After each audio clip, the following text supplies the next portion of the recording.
প্ৰত্যেকবাৰে অনা অসমীয়া শ্ৰেণীটোৱে আমাক প্ৰহাৰ কৰি থানাত লাল চাল চিংৰা খাই কেনেকৈ জামিন পায় আপুনি সেইটো কথা আমাক ক'ব লাগিব। এইটো আমাৰ ওপৰত অন্যায় হৈছে, সেইকাৰণে শিৱসাগৰ মানুহ ক্ষোভিত হৈছে। আজি ইয়াত আয়ুক্ত মহোদয় আছে, কিবা এটা ঘটনা হ'লে আপোনালোকে দণ্ডাধীশ পৰ্যায়ৰ তদন্ত দিয়ে, কিন্তু সেই ছোৱালীজনীৰ ক্ষেত্ৰত কিয় দণ্ডাধীশ পৰ্যায়ৰ তদন্ত দিয়া নহ'ল? আমাৰ তাত প্ৰশ্ন আছে।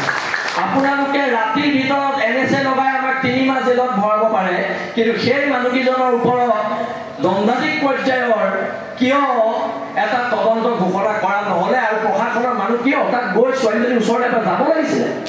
আৰু এটা কথা মই স্পষ্টকৈ কৈছোঁ, যেতিয়া ছোৱালীজনীক ছাৰ মাৰিছে, ছোৱালীজনীৰ বিৰুদ্ধে গৈ পেলাই এজাহাৰ দিছে যিকেইটা মানুহে মাৰিছে, আৰু সেই এজাহাৰখন উঠাব লাগিব। সেই এজাহাৰ অসম চৰকাৰে উঠাব লাগিব, এইটো আমাৰ দাবী আছে। বাৰে বাৰে আমাৰ থলগিৰি খিলঞ্জীয়া মানুহখিনিয়ে বাৰে বাৰে আমি অত্যাচাৰৰ সন্মুখীন হৈছোঁ।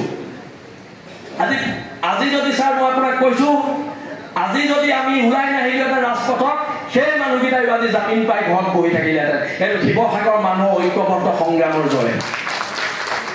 আজি আপোনালোকে জাতি মাতৃ ভেটিৰ কথা কয়, দিছপুৰৰ মছনত দখল কৰিছে। আপোনালোকে জাতি মাতৃ ভেটি আমাৰ খিলঞ্জীয়া মানুহখিনি যদি সুৰক্ষা নিদিয়েতো নহ'ব। আপোনালোকৰ প্ৰধান কাম সুৰক্ষা দিয়াটো। ইয়াত মাৰোৱাৰী সমাজৰ মানুহ বহি আছে। আপোনালোকে কওক, কোনদিনা কোনোবা সংগঠনৰ মানুহে আপোনালোকৰ লগত অভদ্ৰামী ব্যৱহাৰ কৰিছে? আপোনালোকৰ বিপদত বসন্ত দাই কৈ গ'ল, সৰিতা তছলিৱাল মাৰোৱাৰী সম্প্ৰদায়ৰ ছোৱালী আছিলে, বসন্ত গগৈহঁতৰ নেতৃত্বত তেতিয়া আন্দোলন হৈছিলে। এজন মাৰোৱাৰী মানুহে দোকানৰ চাটাৰখন মাৰি সৰিতা তছলিৱালৰ কাৰণে ওলাই নাহিলে, কিন্তু এজন মানুহ আপোনালোক ওলাই নাহিলে। আপোনালোকৰ জাতিত কিয় আপোনালোকে ব্যৱসায় ডাঙৰ বুলি ভাবিলে? অকল ইয়াৰ থলগিৰিৰ মানুহখিনি আমি ওলাই আহিলোঁ, আৰু সৰিতা তছলিৱালক আটাচুৰ নেতৃত্বত হোৱা আন্দোলনত সৰিতা তছলিৱালে ন্যায় পাইছিলে। কথাবিলাক আপোনালোকে গুৰুত্ব দি শুনক। আজি খিলঞ্জীয়াৰ মাটি আপুনি হাইৱে কিনাৰ য'ত আমাৰ মাটি নাই, চব কিনি লৈছে বহিৰাগত মানুহে। আমি ক'ত থাকিম? আমাৰ ভৱিষ্যত প্ৰজন্ম ক'ত থাকিব? আমাক মাটিৰ ওপৰত অধিকাৰ লাগিব। আজি ইয়াত মাৰোৱাৰী সম্প্ৰদায়ৰ মানুহ আছে, আমি ৱেলকাম জনাইছোঁ অহাৰ বাবে। আপোনালোকৰ যিবোৰ প্ৰতিষ্ঠান আছে, 80% মানুহ আমাৰ খিলঞ্জীয়া মানুহ আপোনালোকে নিয়োগ কৰিব লাগিব। আপোনালোকে ইয়াত আহি বেপাৰ কৰি আছে, আপোনালোকৰ সমাজ জীৱনৰ প্ৰতিটো একো নাই। আপোনালোকৰ শিৱসাগৰ সমাজ জীৱনৰ প্ৰতি কি অৰিহণা আছে? একো অৰিহণা নাই। আপোনালোকৰ খিলঞ্জীয়া মানুহখিনিক দিব লাগিব চাকৰি। কালি প্ৰতিবাদ হৈছে, হাজাৰ হাজাৰ মানুহ। কোনোবাই আপোনালোকক কিবা এটা বেয়াকৈ কৈছে নেকি? এইটো আমাৰ সহনশীলতা। কিন্তু আমাৰ সহনশীলতাটো আপোনালোকে আমাক দুৰ্বলতা বুলি নাভাবিব। আমাৰ সৰলতাটো আপোনালোকে দুৰ্বলতা বুলি নাভাবিব। আপোনালোকে যে ইয়াত বেপাৰ কৰি আছে, কেলে বেপাৰ কৰি থাকিব পাৰিছে জানে? অসমীয়া মানুহ অতিথি পৰায়ণ, অসমীয়া মানুহ সহজ, অসমীয়া মানুহ সৰল, সেইকাৰণে পাৰিছে।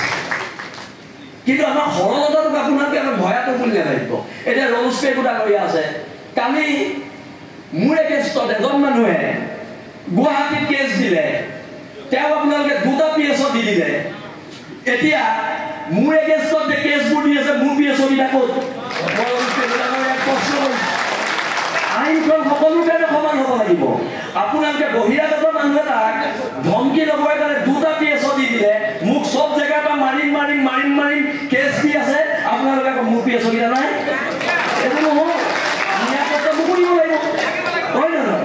মই খিলঞ্জীয়া ভূমিপুত্ৰ মানুহ, মোকো নিৰাপত্তা দিব লাগিব। আপোনালোকে যদি ৰাজস্থানৰ মানুহজনক নিৰাপত্তা দিছে, আৰে মোক নিৰাপত্তা লাগিব। মোৰ অধিকাৰ হয় এইটো।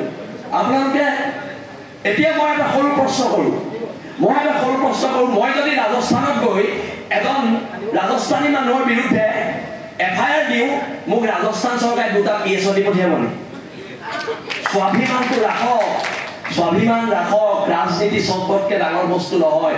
আমাৰ সমাজ ডাঙৰ বস্তু, জাতি ডাঙৰ বস্তু, ৰাজনীতি বহুত তলৰ বস্তু। ৰাজনীতিতকৈ জাতি ডাঙৰ, আৰু জাতিৰ ক্ষেত্ৰত কম্প্ৰমাইজ কৰা নহ'ব। আৰু এতিয়া GP সিং ডাঙৰীয়ালৈও প্ৰশ্ন আছে যে আমাৰ নিৰাপত্তাটো কি হ'ব?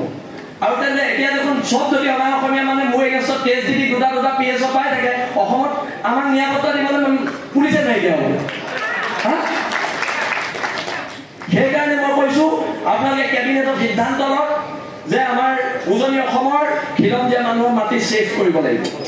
উজনি অসমৰ মাটিখিনিৰ ওপৰত আপোনালোকে এখন আইন আনক, আৰু যদি হিমন্ত বিশ্ব শৰ্মাৰ লগতো আমি আলোচনাত বহিবলগীয়া হয় আমি আলোচনাত বহিম। কিন্তু মই পুনৰ কৈছোঁ, আপুনি এজন জনজাতীয় মানুহ, আপুনি অসমৰ থলগিৰি মানুহ, ময়ূৰ বৰগোহাঁই সদৌ অসম টাইম ছাত্ৰৰ সন্থাৰ গৈ আজি ৰাজনীতিৰ এক উচ্চ আসনত আছে। কিন্তু আপোনালোক সকলো থলুৱা খিলঞ্জীয়া মানুহ, আৰু এই খিলঞ্জীয়া মানুহখিনিক সুৰক্ষা দিয়াৰ দায়িত্ব যেতিয়াই আপোনালোক ক্ষমতাত আছে আপোনালোকে ক্ষমতাৰ সৎ ব্যৱহাৰ কৰক, আৰু ক্ষমতাৰ সৎ ব্যৱহাৰ কৰক আৰু খিলঞ্জীয়া মানুহক অধিকাৰ দিয়ক। বহুতো দল সংগঠন আছে, তেওঁলোকৰ ক'বলগীয়া আছে। মই এইখিনি কথাকে ক'লোঁ, তৰিলে দেশ মৰিলে স্বৰ্গ, হ'ব পাৰোঁ দুখীয়া আমি কাৰো গোলাম নহয়, আঁঠুকাৰী অধিকাৰ পূজা শিৱসাগৰৰ মানুহৰ নিয়ম নহয় আৰু নিয়ম নহয়। আৰু এইবাৰ অধিকাৰ কাঢ়ি অনাৰ সংগ্ৰাম হ'ব, আৰু যিখিনি অনা অসমীয়া মানুহ ইয়াত আছে আজি আপোনালোকে ৰাজহুৱাভাৱে আমাক ক্ষমা খুজিব লাগিব। ধন্যবাদ। জয় অসম। যিকোনো খবৰৰ বাবে যোগাযোগ কৰক 7090173330 অথবা 7099017990 নম্বৰত।